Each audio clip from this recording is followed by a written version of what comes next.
into my 30-day yin restorative yoga challenge. Posting it is my way to incentivize myself to complete the challenge and deepen my practice, as well as conquer my fear of posting on YouTube. Well, I did a similar challenge in the pandemic where the instructor sent a video every day with a different restorative yoga pose. And I think there was something really special about knowing that someone took the time to film it and send it out so that other people could benefit and share in it alongside, although not simultaneously.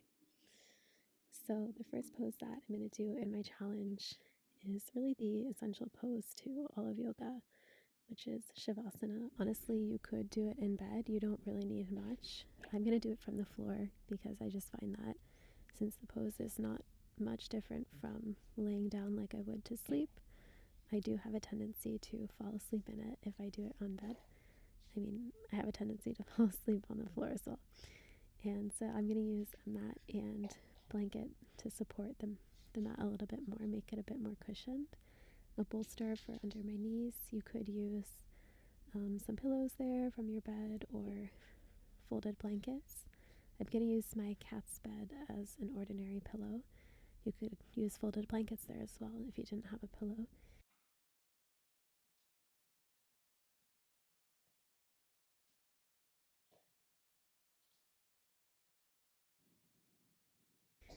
And I'm also going to use an eye pillow, which I'm actually going to place underneath my neck for most of the pose instead of over my eyes.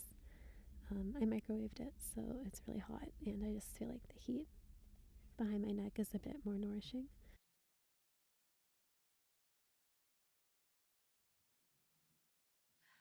So for this pose, we're going to come down onto the floor, onto our backs, or lay down on our bed if that's where you choose to practice. And you're going to place the bolster or the pillows underneath your knees and then lay back, definitely using a blanket or two to cover up if you're cold. And you're going to want to recline with your head supported either on a pillow or some folded blankets. Don't make it uncomfortably high, but also you want to ensure that your forehead is not lower than your chin. So if your chin is higher than your forehead, that's going to be really bad for your neck. And then you're just going to lay back and close your eyes. Personally, I really like to begin with just putting a little bit of gentle pressure on my eyes. So resting my palms there. I just feel like that helps me really ground into my body and prepare for a rest. And we're just going to rest here like this, maybe starting with some deep breaths. I'm going to be silent for the rest of the video. My cat started meowing, and my background noise in my apartment is really loud. But I am going to leave you with some imagery to start. So I think that since this is corpse pose, it can be quite interesting to imagine yourself laying in a field of maybe fresh grass and almost like descending into the soil and feeling kind of what's around you there. The soil has so much life in it, actually. It's so much nutrients. It's what decomposes, but also feeds so much of what we see here on the surface of Earth. And yeah, I just think that's a really beautiful place when you think about it. And so thinking about just being there and just resting in the earth like that, I think that can kind of help us have a deeper appreciation for, our ultimate resting place, where we go when we die. Whether or not we have a green burial, we can kind of tap into that imagery and that feeling of being so held by the earth and being in communion with the life that's on it, even when maybe our own organism is no longer.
Welcome back.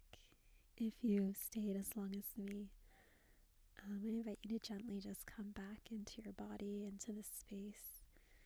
Maybe giving yourself a gentle massage at the back of your head, your neck, rolling your head just to feel a little bit of release on the occipital ridge, and just grounding back into our body. Maybe placing pressure back over the eyes, wiping the face.